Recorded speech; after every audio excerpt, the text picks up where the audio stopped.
बंदेबी से आई देखा ये बंदेबी से चुनरी लेके आयल हो। सूती है, सूती लगा ला।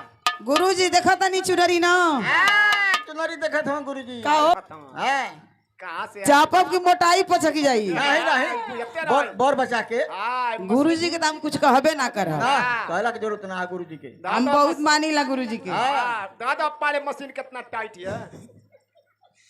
ए भैया आई देखा शॉर्ट काट में बता दे थई ई का है मास्टर चुनरी का है चुनरी चुनरी वास्तव में ये चुनरी हो लेकिन एक तरह से अंग वस्त्र भी कहल जा सकेला। एक जगह जगह से महत्व बा।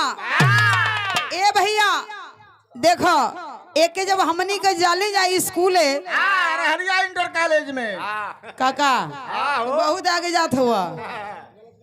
देखो जब स्कूले जाली जाते दुपट्टा कैसी लगावे ली जा कैसे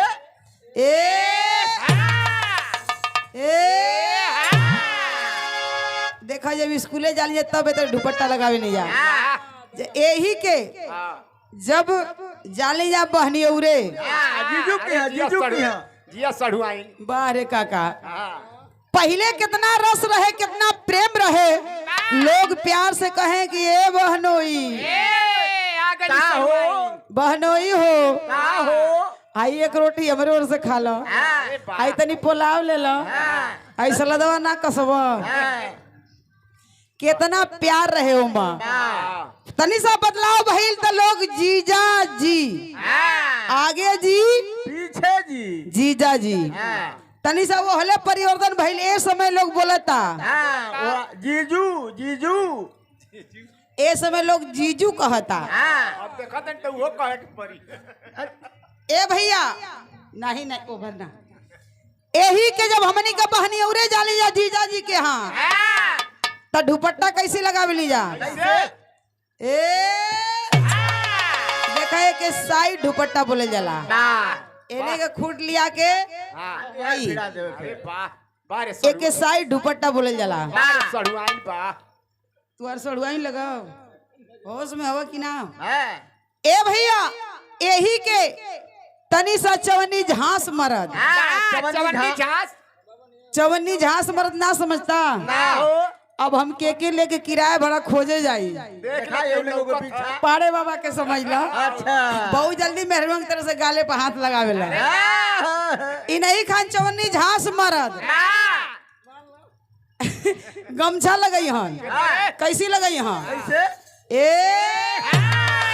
देखा आई छोट रही है पीछे से लसरात रही कहीं का हो चले के ईटा पर भट्ठा ला दे भट्ठा ला दे दीपा ईटा पे भट्ठा ला दे जात हो भट्ठा पे ईटा काका लेकिन यही के जब हमनी का देखी नहीं जा यही से इंडिया भारत से हार जाती है। एक कोट ऊपर मर्द गमछा लगई यहाँ कैसी लगई है मास्टर किनारे हो जाई दुपहिया पहनाओ चल दी हन पहलवान यही के पहलवान मर्द जे पहलवानी करेला पहलवानी करे वाला मर्द गमछा लगई है कैसी लगई है मास्टर एकदम भाजा चल दी है बा पहलवान बा ई पहलवान मने गमछा लगावेला। लेकिन यहाँ सवाल है दुल्ही दुल्हा के कोनो दुल्हा दुल्ही के गौना करा के लेके आइल है कैसे कैसे दुल्ही ना आवेली जब पहले आवेली था कैसे आवे पाणे जी अब तो हर तो रजिस्टर में नाम लिखाइए गई है देखो दुल्हीन आवेली जेकर गौना भइल होई उ जानत होई जेकर ना भइल होई उ देवाल चाट के काम चलाई। देखा दुल्ही जब गौने आवेली तो कैसे आवेली मास्टर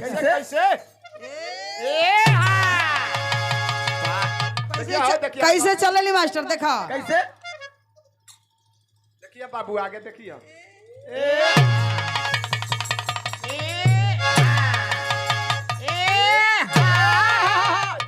चौकट है दौरी बा देखिया दुल्ही जब चली धीरे धीरे समय बीते लगी तब जैसे जैसे समय बीती वैसे वैसे घुघुट ऊपर आवे लगी जब तनी और बीती तो और ऊपर आ जाई तनी और बीती तो इतना पे आ जाई आज जब एक आध गो लड़का हो जाई है तब खाता खुल जाई। कैसे? जब एक आध गो लड़का हो जाई है, लड़का धीरे धीरे साल 1.5 साल का हो जाई, आ खेलत खेलत आ जाई दुआरे, आ उ दुल्हन बेचारी घर में से निकल ना पई हो, आ जब निकल ना पई है तो वही दुआरी में से तके हैं। जानत हवा घुघुट में से दुल्हन कैसे ताकेली? कैसे? अरे देख क्या देखी। अरे वाह वाह। का ये गुरुजी?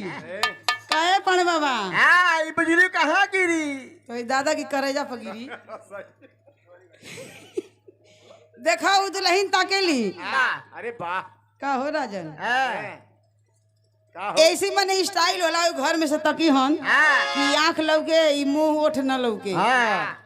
ए भैया जब धीरे धीरे समय बीत जाई त आ जाई साड़ी इतना पर, लेकिन यहाँ दुल्ही कहतरी अपने दुल्हा से के राजा जी हमके कितना तकलीफ रहुए कि बुझाता, रहुए तो कुछ बुझेबे ना करेला। का कहे मास्टर? वही लाइन में तैयारी से वाह।